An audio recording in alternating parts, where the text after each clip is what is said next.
പാപത്തിനായാലും അപരാധത്തിനായാലും ഒരു വിഷചക്രമുണ്ട് യുവരാജൻ.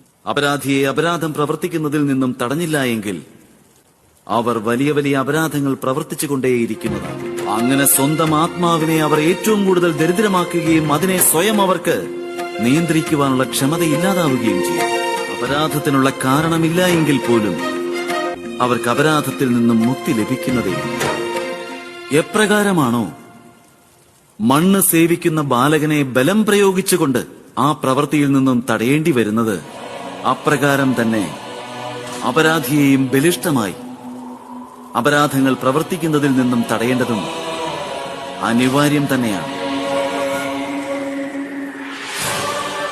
ഇത് ശിക്ഷയാവുകയില്ല യുവരാജൻ, ദയയാണ്. അങ്ങിപ്പോൾ ശിശുപാലനെ കുറിച്ച് വ്യർത്ഥമായി വ്യാകുലപ്പെടേണ്ടതേയില്ല. അവന് സ്വന്തം വിഷചക്രത്തിൽ നിന്നും മുക്തി ലഭിച്ചിരിക്കുകയാണ്.